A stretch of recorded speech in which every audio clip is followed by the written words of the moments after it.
গবাদি পশুর জন্য পুষ্টিকর সবুজ খাদ্যের যোগান নিশ্চিত করার পাশাপাশি পশুপালকদের আয় বাড়াতে কেন্দ্র সরকারের রাষ্ট্রীয় লাইভস্টক মিশনের আওতায় 59 জেলায় সম্প্রসারিত হচ্ছে উচ্চ ফলনশীল নেপিয়ার ঘাসের চাষ। সরকারি সহায়তায় এই প্রকল্পে যুক্ত হয়ে লাভবান হচ্ছেন কৃষকরাও। দেখুন একটু প্রতিবেদন। গবাদি পশুর পুষ্টিকর খাদ্যের যোগান নিশ্চিত করার পাশাপাশি পশুপালকদের আর্থিকভাবে স্বনির্ভর করে তুলতে কেন্দ্রীয় সরকারের রাষ্ট্রীয় লাইভস্টক মিশনের আওতায় 59 জেলায় সম্প্রসারিত হচ্ছে সবুজ গো খাদ্য ঘাসের চাষ। প্রাণী সম্পদ বিকাশ দপ্তরের উদ্যোগে জেলার বিভিন্ন এলাকায় কৃষকদের এই চাষে উৎসাহিত করা হচ্ছে। কৈলাসহরের জারুইতলি গ্রাম পঞ্চায়েত এলাকার কৃষক সুকুমার সিংহ সরকারি সহায়তা নিজের প্রায় 2.5 কানি জমিতে উচ্চ ফলনশীল নেপিয়ার ঘাসের চাষ করেছেন। এতে তার পালিত গবাদি পশুর খাদ্যের চাহিদা যেমন সহজেই পূরণ হচ্ছে, তেমনি অতিরিক্ত উৎপাদিত ঘাস বিক্রি করে বাড়তি আয়ও করছেন তিনি।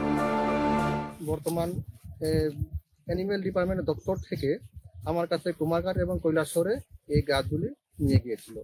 তাই বর্তমান সরকারকে এবং দপ্তরকে আমার ব্যক্তিগত তরফ থেকে অসংখ্য ধন্যবাদ জ্ঞাপন করি। প্রাণী সম্পদ বিকাশ দপ্তরের কর্মকর্তাদের মতে নেপিয়ার ঘাস গবাদি পশুর জন্য অত্যন্ত পুষ্টিকর এবং দুধ উৎপাদন বৃদ্ধিতেও সহায়ক।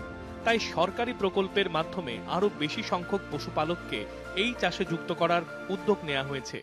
জারুলতলি চণ্ডীপুর ব্লকের সুকুমার সিনহা নামে একজন ফার্মার্স হাইব্রিড নেপিয়ার চাষ করেন 2.5 কানি জমিতে, এবং উনি এবার নিজের গরুকে খাইয়ে এই ঘাস 5 টাকা প্রতি কেজি দরে বিভিন্ন জায়গায় বিক্রি করছেন।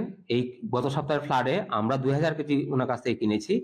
ডাক্তার তপন রায় জানান, চলতি বছরও রাষ্ট্রীয় লাইভস্টক মিশনের আওতায় গোখাদ্য ঘাস চাষের জন্য নতুন সুবিধাভোগী নির্বাচনের প্রক্রিয়া চলছে। প্রকল্পের মাধ্যমে একদিকে যেমন গবাদি পশুর জন্য সারা বছর সবুজ খাদ্যের যোগান নিশ্চিত হচ্ছে, অন্যদিকে কৃষকদের আয়ের নতুন পথও তৈরি হচ্ছে।